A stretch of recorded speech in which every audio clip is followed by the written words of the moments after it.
चल, let's start. See, we'll start with LC oscillations. Topic है LC oscillations. See, we have seen RC circuit, right? RC circuit देखा था, DC circuit, जहाँ पे charge exponentially grow करता था to attain a constant value, right? At infinite time वो constant value attain करता था. Current उसमें स्टार्टिंग में ज्यादा होता था, कम होता जाता था, इन्फिनिट पे जीरो हो जाता था. फिर we have seen LR circuit जहां पे करंट एक्सपोनेंशियली ग्रो करता है to attain a maximum value, right, at infinite time. तो ये दोनों सर्किट्स हमने देखे थे जहां पे charge, current, voltage they vary exponentially with time, either decrease और इंक्रीज डिपेंडिंग ऑन क्या चीज दी है. तो ऐसा कुछ हमने दो सर्किट्स पढ़ रखे थे. ना एक स्पेशल सर्किट पढ़ते हैं, एलसी सर्किट. एलसी सर्किट जिसमें मैंने एक इंडक्टर लगाया और एक कैपेसिटर लगाया, that's it. So LC circuit ये पढ़ेंगे हम लोग. So let's discuss LC circuit. इसमें चीजें कैसी वेरी करती हैं, कांस्टेंट रहती हैं या चेंज होंगी, क्या होगा, वो सारी चीजें अपने को समझ में. ठीक है, तो लेट्स रिकॉल. एनर्जी डिसिपेशन किस में होता था?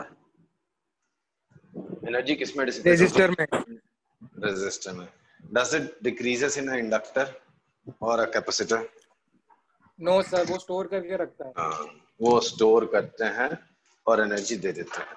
एनर्जी लेकिन डिसिपेट नहीं करते, सराउंडिंग मीडियम में नहीं जाएगा, हीट बन के खत्म नहीं होगा, राइट?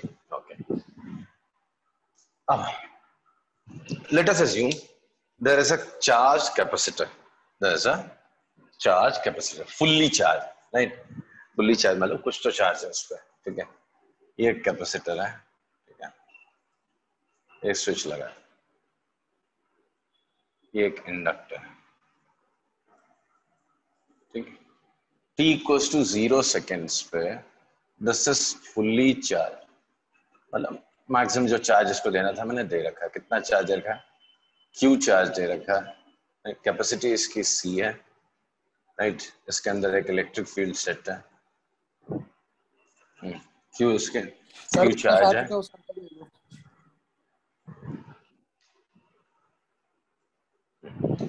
Q चार्ज है, V वोल्टेज है इसके across. There is no current in the circuit at T equals to 0. Current just इसको स्विच ऑन किया मैंने, switch is closed, current is 0. अभी करंट स्टार्ट नहीं हो, राइट. स्विच क्लोज किया मैंने. इलेक्ट्रिकल एनर्जी, अगर आप इलेक्ट्रिकल एनर्जी बोलो तो फुल है. इलेक्ट्रिकल एनर्जी मैक्स दे रखी है मैंने. इसके अंदर मैग्नेटिक एनर्जी की अगर बात करो तो मैग्नेटिक एनर्जी आपकी 0 है, ठीक. Why? Because there is no current, right. ना current in it is 0, voltage is max, Q by C. ठीक है, समझा ना? yes, अब sir. होगा क्या? जैसे आपने इसको स्विच ऑन किया, ये इस डायरेक्शन में करंट सेंड करने लगेगा. Current starts increasing, current starts increasing in क्या डायरेक्शन लिख दो, clockwise direction, sorry anti clockwise. So current starts increasing in anti clockwise direction. जब करंट बढ़ने लगेगा तो चार्ज क्या हो जाएगा? चार्ज कम होने लगेगा इसमें, नहीं, इसका जो चार्ज है वो कम होने लगेगा ना. Charge starts decreasing, electrical energy starts decreasing. जब करंट बढ़ने लगेगा तो magnetic energy starts increasing. If we talk of voltage, voltage drop across the plates starts decreasing, right. And voltage drop across inductor starts increasing, L di by dt, right. उसमें इस direction में, जैसे अगला figure जो दिखेगा आपको कुछ ऐसा दिखेगा. ये कैपेसिटर है, इसमें चार्ज हो गया कम, चार्ज कम हो गया, करंट इस डायरेक्शन में फ्लो कर रहा है, बढ़ रहा है, राइट. चार्ज बढ़ रहा है, ऐसा करंट है, इसमें मैग्नेटिक एनर्जी फ्लक्स इसमें स्टोर्ड है, राइट। और इसमें अपोजिशन होगा, करंट को बढ़ने नहीं दे रहा, तो इसमें मैग्नेटिक एनर्जी बढ़ रही है और फ्लक्स, सॉरी, इसमें जो वोल्टेज आएगा वो इस डायरेक्शन में आएगा, बराबर है। Yes sir. अब क्या होगा, करंट धीरे धीरे गिरने लगेगा, क्या होगा, सॉरी, करंट अभी क्या हो जाएगा, फुल हो जाएगा, मैक्स। करंट अभी क्या हो जाएगा, मैक्स हो जाएगा। मैक्स हो जाएगा, इसमें फुल आपका चार्ज खत्म। अभी करंट बढ़ रहा था, करंट धीरे धीरे मैक्स वैल्यू अटेन कर लेगा, तो current attains max value, current attains max value, right. फिर इन एंटी क्लॉकवाइज डायरेक्शन, फिर क्या होगा, चार्ज बिकम्स जीरो, चार्ज हो गया जीरो, इलेक्ट्रिकल एनर्जी हो जाएगी थोड़ी देर में जीरो, मैग्नेटिक एनर्जी हो जाएगी मैक्स, मैक्सिमम हो जाएगी, वोल्टेज हो गया उस पे जीरो कैपेसिटर पे, and voltage drop across this is L D I by D T, L D I by D T, ठीक है। एज अ रिजल्ट कुछ ऐसे सिचुएशन क्रिएट दिखेगी आपको, ये हो गया कैपेसिटर पूरा खाली, ठीक, ये इंडक्टर है, इंडक्टर में मैक्स करंट है, ऐसा होगा। जैसे लगे आपको कि नहीं समझ में आ रहा, प्लीज बताते जाना, इसमें करंट है, मैग्नेटिक एनर्जी फुल हो चुकी, मैक्स करंट, आई फ्लो रहा, आई करंट फ्लो रहा, बट सर ठीक है। रिवर्स में भी करंट फ्लो करेगा ना?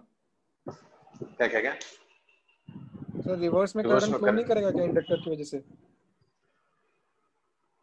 नहीं, क्यों रिवर्स में करंट फ्लो, तो वोल्टेज है उसको अपोज कर रहा, बढ़ने नहीं दे रहा, धीरे धीरे बढ़ने दे रहा, ये तो ओह उसको अपोज समझा। कर रहा था ना, हाँ अपोज कर रहा है, नहीं तो ये नहीं होता तो फट से फ्रैक्शन ऑफ सेकंड में सब खत्म हो जाता, डिस्चार्ज हो जाता, स्टोरी खत्म, राइट। लेकिन यहाँ पे क्या समझा होगा, सर। हाँ, तो यहाँ पे वो धीरे धीरे बढ़ा रहा है, बढ़ते बढ़ते एक टाइम पे मैक्सिमम करंट होगा, राइट। अब क्या होगा, अब इस पे चार्ज तो खत्म हो गया, ना current will start decreasing, right. अब इसमें करंट क्या लगेगा, करंट कम होने लगेगा, राइट। लेकिन जैसे ही करंट कम होने लगेगा, इंडक्टर, मतलब एक्चुअली करंट जीरो ही होना चाहता है, कुछ चार्ज बचा नहीं ना, अब तो करंट जीरो हो जाना चाहता है, बट ये इंडक्टर क्या करेगा, इस करंट को गिरने नहीं देगा, करंट इसी डायरेक्शन में सस्टेन कराएगा ऐसे, राइट। तो होगा क्या, इलेक्ट्रिकल एनर्जी जो जीरो हो चुकी थी, करंट, मैग्नेटिक एनर्जी अभी यहां से कम होने लगेगी, magnetic energy starts decreasing, electrical energy again starts increasing. होगा कैसे, ये सडनली करंट गिर जाना चाहता है, बट इसके अंदर फ्लक्स स्टोर्ड है, तो वो क्या करेगा, यही डायरेक्शन में करंट को सेंड होने देगा थोड़ी देर के लिए, तो current starts decreasing, right, and charge on capacitor starts increasing, voltage drop across capacitor starts increasing, but उल्टे डायरेक्शन में। थोड़ी देर के बाद पिक्चर आपको कुछ ऐसा दिखाई देगा,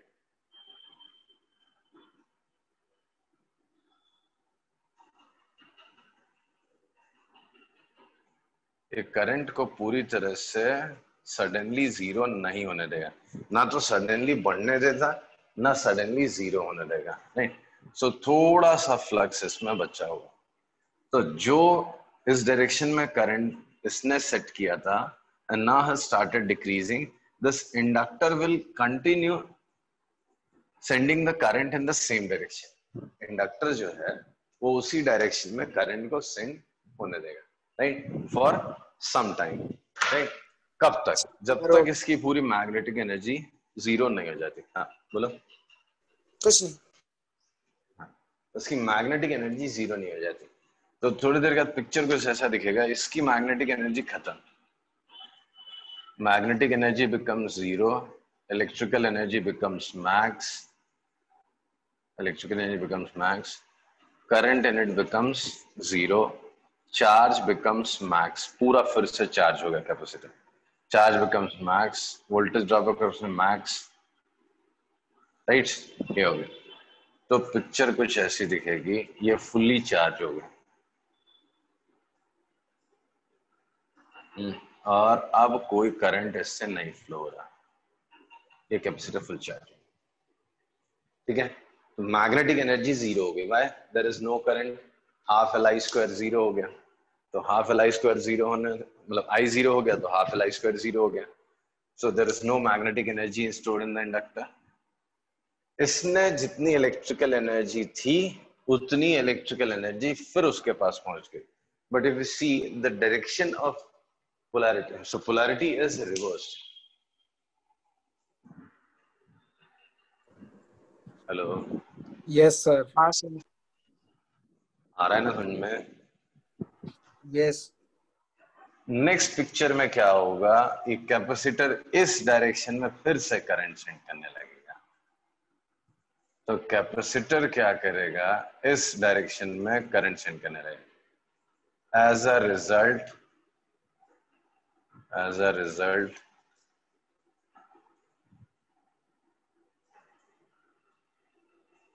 इसमें फिर मैग्नेटिक एनर्जी सेट हो जाएगी, इसमें फिर से मैग्नेटिक एनर्जी सेट हो जाएगी, राइट। थोड़ी देर के बाद इसकी मैग्नेटिक एनर्जी मैक्स हो जाएगी, इसका चार्ज फिर से जीरो हो जाएगा, राइट। तो कुछ ऐसा दिखने लगेगा, ये कैपेसिटर, ये इंडक्टर, यहाँ पे मैक्स है, राइट, और ये पूरा खत्म हो गया। अब क्या होगा, अब इसमें करंट फिर से बढ़ने, मतलब करंट जीरो होने वाला है। ये फिर क्या करेगा, यही डायरेक्शन में करंट को कंटिन्यू कराएगा, राइट, यही डायरेक्शन में करंट को कंटिन्यू कराएगा। एज अ रिजल्ट इस पे फिर पॉजिटिव चार्ज आने लगेगा, इस पे फिर से थोड़ा पॉजिटिव चार्ज आ जाएगा एंड इसकी मैग्नेटिक एनर्जी कम होने लगेगी, सी मैग्नेटिक एनर्जी कम होने लगेगी।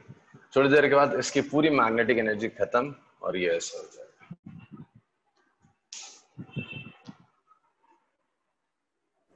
काफी बोरिंग है सर ये, लेकिन शुरुआत थोड़ी बोरिंग तो लगती है बेटा, लेकिन तो सर ये मैं क्या नहीं हुआ? समझा। हाँ बोलो। सर इंडक्टर में जब इंक्रीजिंग करंट जा रहा है तो वो उसे डिक्रीज करने की कोशिश जरूर करेगा। बिल्कुल करता है, नहीं तो क्या अचानक से करंट बढ़ कैसे जाएगा? हाँ, तो धीरे अपोजिट धीरे डायरेक्शन में करंट क्यों करंट बढ़ेगा? भेजने की कोशिश करेगा ना। बेटा टेंड कर रहा है ना, लेकिन ज्यादा वोल्टेज तो इस पे ही है। सी मैं समझ गया तेरी बात, ये रहा, जब ये करंट बढ़ने की कोशिश कर रहा है, ये रोक रहा है, नहीं नहीं नहीं बढ़ने देगा, नहीं बढ़ने देगा, पर धीरे धीरे ये कैपेसिटर में जो चार्ज है वो धीरे धीरे बढ़ता रहता है। नहीं ये जो है ना, सर। मेरे पास जब मैंने आरसी सर्किट, एलआर सर्किट पढ़ा था हमने, तो बैटरी है, बैटरी क्या करता है, करंट सेंड करने की कोशिश करता है। जैसे आप स्विच ऑन करते हो तो क्या होता है, स्विच ऑन किया तो ये करंट, बैटरी है, करंट इधर बढ़ाने की कोशिश करता है, लेकिन जैसे ही करंट बढ़ने की कोशिश करता है ये इसको अपोज करता है, ठीक। बट हाँ। ऐसा थोड़ी ना कि ऐसा रोक के बैठा हुआ है, धीरे धीरे करंट बढ़ना स्टार्ट होता है। तो वो अपनी लिमिट पुश नहीं करता क्या? कौन भाई? आप inductor. Rate of change of current अचानक से बढ़ने नहीं देगा, तो यहाँ पे वोल्टेज डेवलप कर लिया, राइट। बट हाँ। कब तक, थोड़ा सा ये जब तक डाउन करंट होगा, चेंज नहीं होता। तो करंट कांस्टेंट हो गया तो ये क्या हो जाएगा, फिर ये जीरो हो कुछ जाएगा, काम का नहीं, कॉइल हो जाएगा फिर तो। कुछ काम। हाँ तो फिर से करंट सेंड करेगा ना भाई।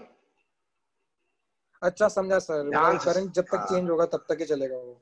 हाँ, तो भाई ये क्या होता है, अचानक से करंट बढ़ना तो रुक रुक, फिर अगर करंट नहीं फ्लो होगा तो ये तो काम नहीं करेगा, तो ये धीरे से करंट, धीरे धीरे करंट बढ़ता रहता बढ़ता रहता बढ़ता रहता।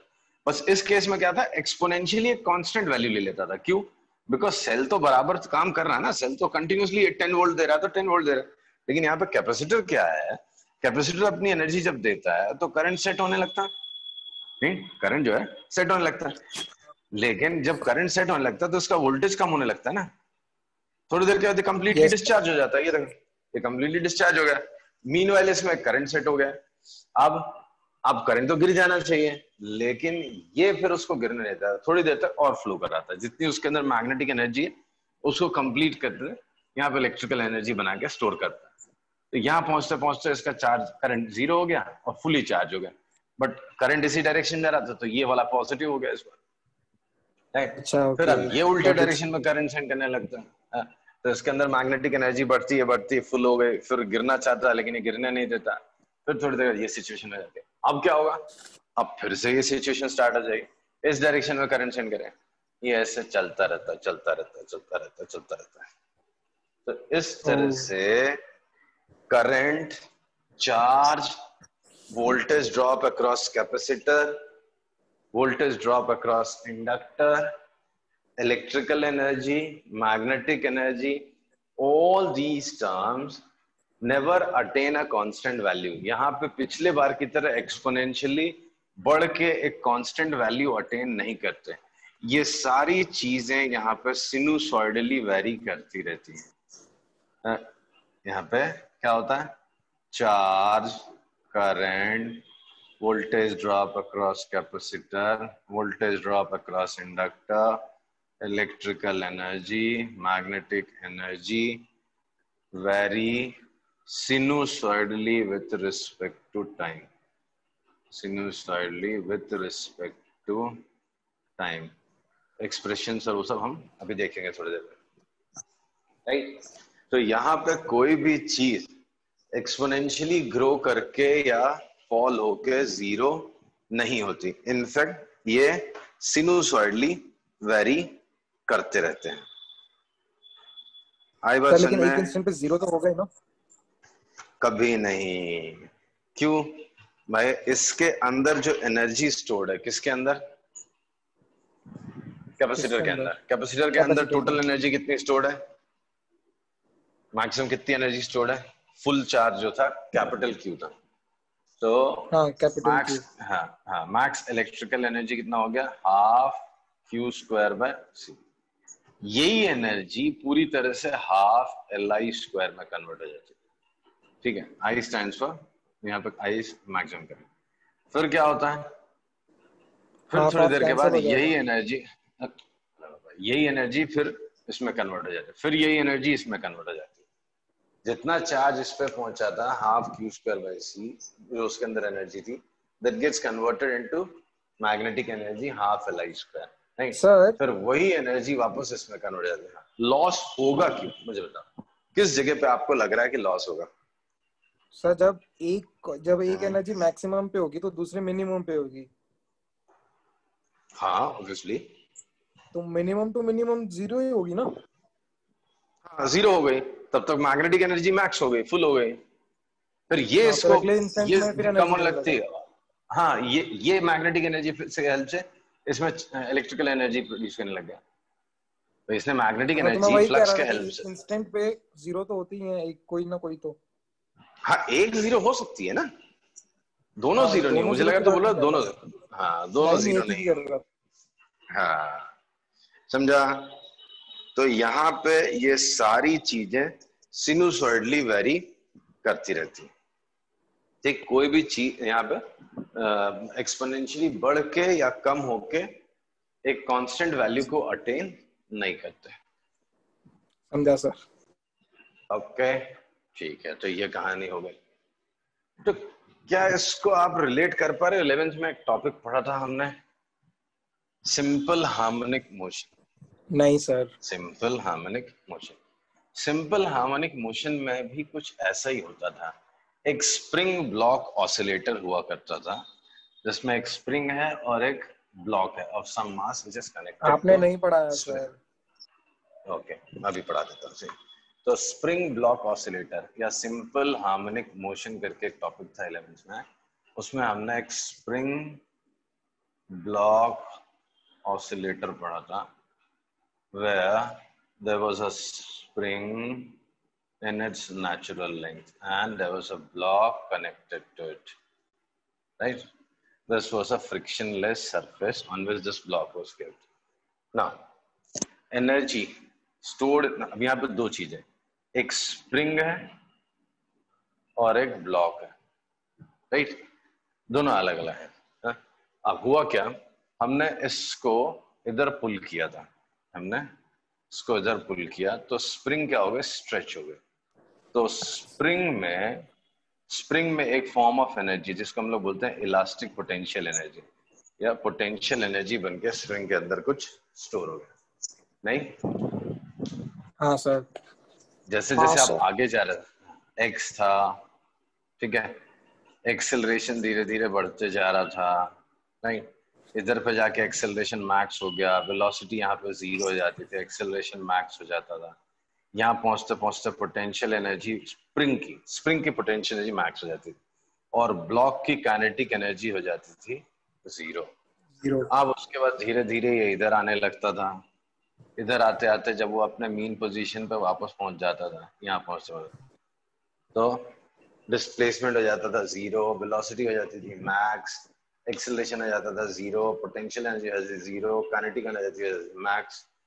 फिर ये इधर चलते जाता था, नहीं, इधर आगे जाता था तो ये कंप्रेस होने लगता था, कंप्रेस होते होते क्या होता था, इसकी पोटेंशियल एनर्जी बढ़ने लगती थी, पोटेंशियल फिर बढ़ जाती थी, बाद में ये ब्लॉक रुक जाता वेलोसिटी था, 0। तो काइनेटिक एनर्जी 0 हो जाती थी, राइट। फिर ये उसके बाद राइट साइड चल पड़ता था, नहीं। यस तो सर। यहाँ पे, हाँ, यहाँ पे स्प्रिंग और ब्लॉक का एक सिस्टम है, ठीक है, स्प्रिंग ब्लॉक सिस्टम है। दो टाइप की एनर्जीज इन्वॉल्व हैं, स्प्रिंग में इलास्टिक एनर्जी है, ब्लॉक में काइनेटिक एनर्जी है, राइट। ये दोनों वेरी कर रहे हैं, ठीक। हर चीज आपको याद होगा तो सिनुसॉइडली वेरी किया करती थी, यहाँ पे एनर्जी 0 होती थी, यहाँ पे सॉरी लॉस इन एनर्जी 0 होती थी, क्यों? The only force acting was conservative force, gravity. F equals to, हाँ, नहीं, ग्रेविटी कहाँ से लाया, अच्छा, minus K spring X force. Restoring force, spring force. तो यहाँ पे एक ही फोर्स लगता था, minus K x, and this is a conservative force. उस चक्कर में क्या होता था, काइनेटिक एनर्जी और पोटेंशियल एनर्जी का सम, पोटेंशियल एनर्जी का सम हो जाता था कांस्टेंट, याद है law of conservation of mechanical energy, तो half K X square plus, half K A square V minus X square plus half K X square is equal to constant हो जाता था। हाँ, बोल तो सही रहा, हाफ डिफरेंशिएट करेंगे, ये तो कांस्टेंट है ही यार, क्या बोला, kinetic energy half M V square लिखता है, half M V square plus half है ना, डिफरेंशिएट बोथ द साइड्स, तो हाफ एम वी स्क्वायर का differentiate 2v dv by dt plus half K 2x dx by dt is equal to 0 होता था, 2 cut हो जाता था, dv बाई dt कितना हो जाता था, एक्सेलरेशन। एक्सेलरेशन प्लस के x D x by D T, फिर v हो जाता था, v कैंसिल, अगर आप सबको याद हो तो ऐसा हमने पढ़ा था, M A is equal to minus K X, या एक्सेलरेशन इज के का वैल्यू एम ओमेगा स्क्वायर था, माइनस ओमेगा स्क्वायर एक्स था, याद है। फिर इसको इंटीग्रेट करके वेलोसिटी का फॉर्मूला निकाला था, प्लस माइनस ओमेगा रूट ए स्क्वायर माइनस एक्स स्क्वायर, फिर एक्स वो निकाला सर था, ये कब पढ़ा था? Sine inverse x is equal A sine omega T plus alpha, ये पढ़ा था। हाँ सर। तो ये सब हमने मुझे तो नहीं पढ़ाया ऑलरेडी था सर। पढ़ा, चल कोई नहीं, अभी पढ़ा देंगे बाद में। तो ये एक्स इज इक्वल अच्छा, ये टू ए सब साइन, वापस ये से था, क्या? क्या बोला, यही ये सब चीज तो अभी वापस से है यहाँ क्या? पे है ना। अब देख भाई, नीट में जेई में आना ही है पहली चीज, दूसरी चीज ये है कि अभी इससे एनालॉजी है किसके बीच में, स्प्रिंग ब्लॉक ऑसिलेटर और एलसी ऑसिलेटर में, अभी जो हमने टॉपिक पढ़ रहे हैं, that is also a kind of oscillation, we call it LC oscillator, समझा। Yes sir. So X is equal to A sine omega T plus alpha, तो यहाँ पे आप याद करके देखो, एक्स एंड वी, ठीक, both vary sinusoidally with respect to time, both vary sinusoidally with respect to time, x अगर sin function of time है तो v cos function of time, right? Yes sir. अरे सर, अब तो यहाँ पे भी सेम चीज दिख रही है अपने को, जो आपको कहाँ नजर आई थी, स्प्रिंग ब्लॉक ऑसिलेटर में। स्प्रिंग ब्लॉक ऑसिलेटर में भी एनालॉजी अगर मैं आपको बताऊंगा तो एनालॉजी क्या है, ये स्प्रिंग ब्लॉक ऑसिलेटर है, स्प्रिंग ब्लॉक, और ये एल सी इंडक्टर कम कैपेसिटर, ठीक, इसमें जो काम स्प्रिंग कर रही है, राइट, वो यहाँ पे कैपेसिटर का काम है। जो यहाँ पे ब्लॉक का रोल है वो यहाँ पे इंडक्टर का रोल है। जो ब्लॉक का रोल है वो यहाँ पे इंडक्टर का रोल है। आ रहा समझ में? जो यहाँ यस पे सर। स्प्रिंग के अंदर पोटेंशियल एनर्जी होती थी वो यहाँ कैपेसिटर के अंदर की इलेक्ट्रिकल एनर्जी है। जो ब्लॉक के अंदर काइनेटिक एनर्जी होती थी वो यहाँ पे इसके अंदर मैग्नेटिक। Magnetic energy. नहीं, पोटेंशियल एनर्जी आपका हाफ के एक्स स्क्वायर था, यहाँ पे half C half V Q square square by C. अच्छा Q square sir. By 2c या हाफ सी वी स्क्वायर। हाँ, काइनेटिक नहीं एनर्जी नहीं कुछ हाफ नहीं। एम वी स्क्वायर था, यहाँ पे हाफ एल आई स्क्वायर हो जाता है, एल आई स्क्वायर। राइट। जो यस सर। ब्लॉक का मास है, जो ब्लॉक का या बोले इस पे स्प्रिंग, जो डिस्प्लेसमेंट है, जो डिस्प्लेसमेंट वो यहाँ पे चार्ज की तरह काम है। एक्स बढ़ता जाता था, यहाँ पे चार्ज बढ़ता जाता था। नहीं, स्प्रिंग में यस सर। क्या होता था, डिस्प्लेसमेंट, स्ट्रेच या कंप्रेशन बढ़ते कम होता था, यहाँ पे कैपेसिटर पे चार्ज कम ज्यादा होता था। यहाँ पे डिस्प्लेसमेंट का differentiation dx by dt velocity होता था, यहाँ पे चार्ज का differentiation dq by dt current current. होता है। नहीं, तो ये एनालॉजी समझा रहे हैं आपको कि एकदम परफेक्ट चलता है। अभी तो ये क्वालिटेटिवली समझा रहा हूँ, फिर आपको क्वांटिटेटिवली समझाऊंगा, ठीक। डेरिवेशन करके देखेंगे हम लोग क्या करना है। सो वेलोसिटी की जगह पे क्या हो जाएगा, करंट आ जाता है, राइट। फिर और कुछ रहेगा कंपैरिजन। हाँ, ब्लॉक का क्या होता है, इनर्शिया। इनर्शिया यानी मास, राइट। जो उसकी वेलोसिटी को कोई चेंज करना चाहता है वो अपोज करता है, due to what, due to inertia. Inertia is due to mass. ऐसे ही कुछ प्रॉपर्टी इंडक्टर के अंदर होती है। कोई उसके करंट को चेंज करना चाहता है तो वो क्या करता है, उसको अपोज करता है, राइट। ब्लॉक क्या यस करता सर। है, ब्लॉक की वेलोसिटी को आप चेंज करोगे तो it offers some resistance, that resistance is inertia, and inertia was due to मास।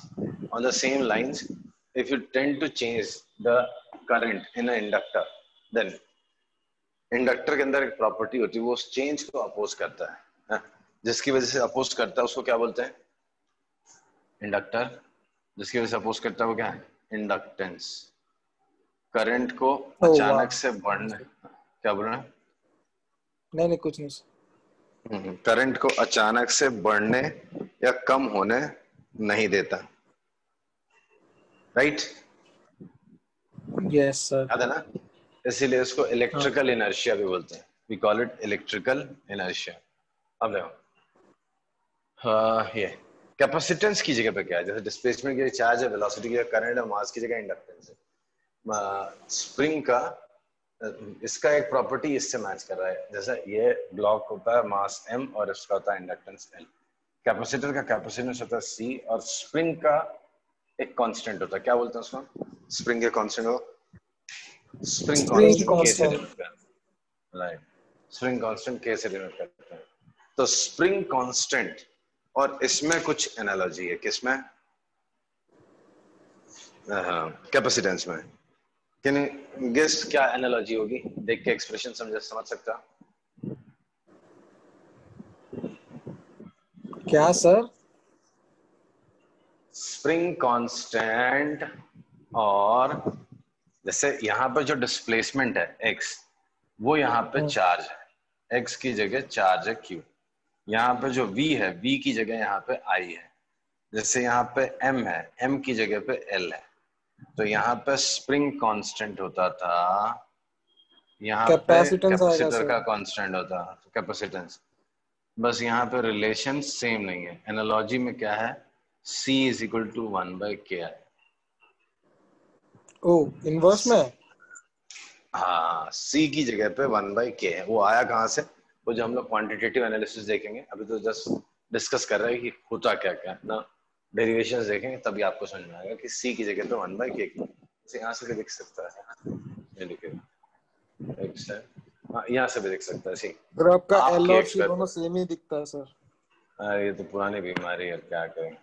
देख, हाफ के अपने एक्स डार्विन से बात करो स्क्वायर, सर, ठीक हो जाओगे। मैं बात करता हूँ। तो ये potential energy half K X square और ये क्या है, half C V square. X क्या था, डिस्प्लेसमेंट। एक्सेस डिस्प्लेसमेंट, डिस्प्लेसमेंट की जगह क्या चाहिए अपने को, चार्ज। तो इसको दूसरा फॉर्मूला बनाओ, हाफ क्यू स्क्वायर बाय सी। तो हाफ की जगह हाफ, एक्स की जगह पे क्यू, के की जगह पे 1/c।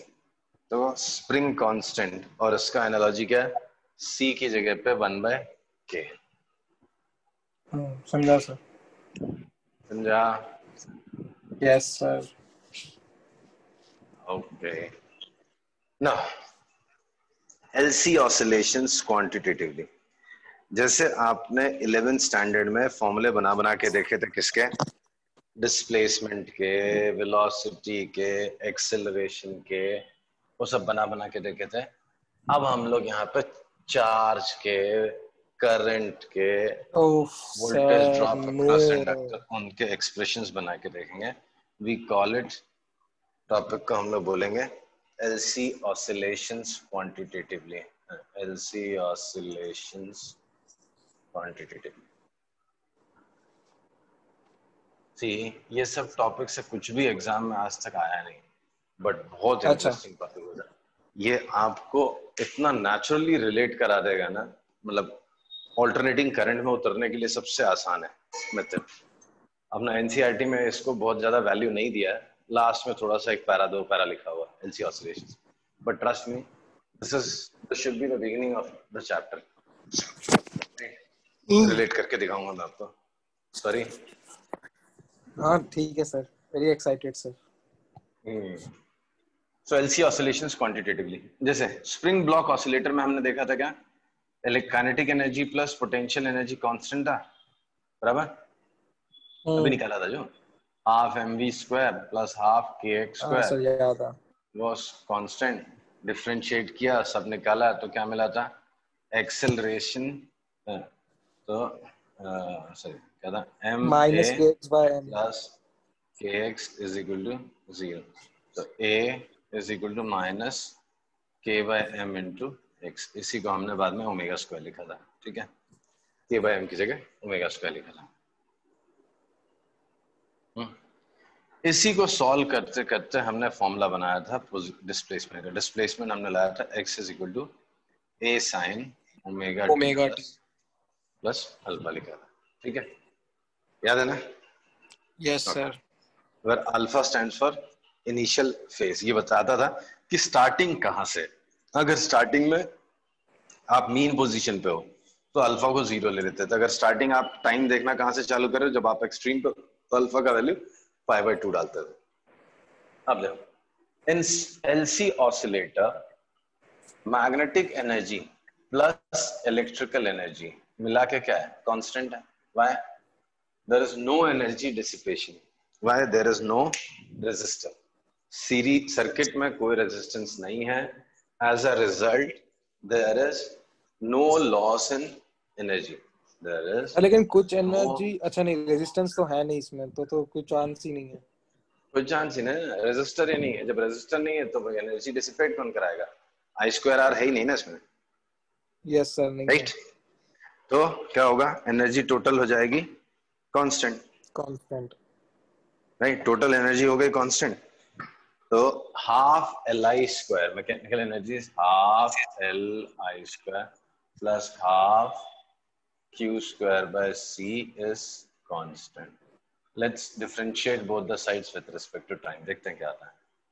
तो half L 2i to D I I. By D T plus half 1/2 से Q square 2q dq by dt is equal to constant का डिफरेंशिएशन c है। 2 cut I is dq by dt, ये दोनों same है तो divide कर दिया 0 होगा। तो L di by dt that is L d square q by dt square plus q by c is equal to 0। पिछली बार क्या आया था देखना, m d square x by dt square plus k by kx equals to 0। क्या ये दोनों equation देखने में एक जैसे नहीं दिख रहे? नहीं। क्या मजाक कर रहे हैं? जो हाँ दिख x तो है रहे हैं। वो यहाँ पे q लिख लो, जो k को है उसको 1/c लिख दो, जो m है उसको l लिख दो, सेम ही तो डिफरेंशियल इक्वेशन हो गया हाँ भाई। सर सेम हो गया। हाँ हाँ, सर। Same differential equation. तो टाइम वेस्ट करने की जरूरत नहीं हमको, वी कैन डायरेक्टली, अगर इसका सॉल्यूशन पता है तो मैं इसका सॉल्यूशन भी लिख सकता हूँ। कैसे? जैसे इसमें x इक्वल्स टू था तो इसमें q इज इक्वल टू लिखूंगा। इसमें a है, a stands for max displacement, तो यहाँ पे q की अगर max value, peak value capital Q लिख दो तो q हो गया साइन ओमेगा। ओमेगा तो यहाँ भी नहीं दिख रहा, ओमेगा यहाँ भी नहीं दिख रहा, बस यहाँ पे ओमेगा का वैल्यू क्या था, k/m, तो यहाँ पे भी ओमेगा लिख देता हूं मैं, ओमेगा टी, जहां पे ओमेगा का वैल्यू क्या लिख दूंगा, k की जगह 1/c है और m की टी। जगह l है। क्या? हाँ वही सर, नहीं नहीं सही है सही है। तो k की जगह 1/c लिख दिया और m की जगह मैंने l लिख दिया, तो omega is equal to 1/lc लिख दूंगा, प्लस अल्फा, अल्फा की जगह फाई लिख दूंगा मैं, अल्फा की जगह फाई लिख दूंगा। फाई का सिग्निफिकेंस क्या होगा, जैसे अल्फा का सिग्निफिकेंस यहाँ पे क्या था, it just it's a constant to say from where does the particle starts. अगर पार्टिकल मीन पोजीशन से स्टार्ट करता है, मतलब स्टार्टिंग में अगर at t equals to 0, if x is 0 mean position, तो दिस इंप्लाइज अल्फा इज 0। इसको 0 डाल दो, t 0 डाल दो, तो साइन अल्फा इज 0, तो alpha is 0। At t is equal to 0, अगर x का वैल्यू मैक्स है तो अल्फा का वैल्यू π/2 होता था। तो बस इस फाई की भी कहानी वही है, फाई तो जस्ट एक कांस्टेंट है, मेन है omega T, right. Phi is a constant and its value tells us what is the starting value of charge, मतलब at t equals sir to आप 0, जी फाई की वैल्यू आपको क्या बताएगी कि t इक्वल्स टू 0 पे कैपेसिटर पे चार्ज कितना है। अगर कैपेसिटर पे चार्ज स्टार्टिंग में 0 है, at t equals to 0, if charge in it is 0, तो ये 0 जाएगा तो फाई का वैल्यू 0 ले लेना। at t is equal to 0, अगर q का वैल्यू है मैक्स तो फाई का वैल्यू 90 डिग्री ले लेना, π/2 ले लेना। समझा सर। पक्का? Yes sir. दिस मीन्स जो एलसी ऑसिलेटर में का चार्ज था, वो सिनुसॉइडली वैरी कर रहा है। तो पहला स्टेटमेंट क्या लिखूंगा मैं, जो मैंने आपको पहले एक्सप्लेन किया था, मतलब कौन से, मतलब मैथमेटिकली आपको नहीं दिखाया था, क्वांटिटेटिवली आपको प्रूफ करके नहीं दिखाया था, जस्ट ऐसे बोल दिया था कि देखो ये इसमें कन्वर्ट हो रहा है, वो उसमें कन्वर्ट हो रहा है, ऐसे लिख दिया था। बट अब आपको मैं क्लेम करके दिखा सकता हूं कि पहला स्टेटमेंट जो बोलूंगा मैं, charge in LC circuit varies as a sine function of time, as q is equal to capital Q sine omega t plus phi, where omega is 1/, omega square is 1/LC। Omega k/m नहीं था, omega square k/m था, मैंने गलत लिख दिया था थोड़ा सा जी, यहाँ पे गलत लिख दिया था मैंने, ओमेगा को k/m लिखा था, ओमेगा रूट ऑफ k/m होता था, ओमेगा स्क्वायर इज k/m, तो यहाँ पे ओमेगा स्क्वायर इज 1/LC, यहाँ पे आप 1/√LC लिख सकते हो। समझा? वो गलत लिख दिया था जल्दी जल्दी में। ओमेगा का वैल्यू होता है root of k/m, k is m into omega square. So charge हो गया आपका capital Q sine omega t plus five. तो भाई वोल्टेज ड्रॉप अक्रॉस कैपेसिटर क्या चलेगा, what will be voltage drop across capacitor, तो voltage drop across capacitor is Q/C, तो capital Q/C sign omega t plus five, capital Q/C is small VC लिख रहा हूं, तो ये हो गया आपका capital VC, sign omega T plus five. तो VC is capital VC sign omega T plus five. Current देख लेते हैं हम लोग। करंट क्या होता है? dq by dt। Current is dq by dt। तो डिफरेंशिएट कर लो इसको, देखो जरा। कैपिटल Q कांस्टेंट साइन का cos omega T plus five into omega. तो Q omega cos omega T plus five. इसको कैपिटल I डाल दो आप, क्योंकि ये तो टाइम के हिसाब से चेंज हो नहीं रहा, तो मैक्स वैल्यू होगा काइंड ऑफ। तो ये हो गया आपका करंट। तो current also varies as sine और कोसाइन फंक्शन ऑफ टाइम। आ रहा है? हेलो। हाँ सर। तो ये हो गया। अगर मैं आपसे पूछूं वोल्टेज ड्रॉप अक्रॉस इंडक्टर, तो वो क्या होता है? Minus L D I by D T. तो जरा इसको डिफ्रेंशिएट कर लो। इसको डिफ्रेंशिएट करो। आई कांस्टेंट कॉस का minus sign omega T plus five.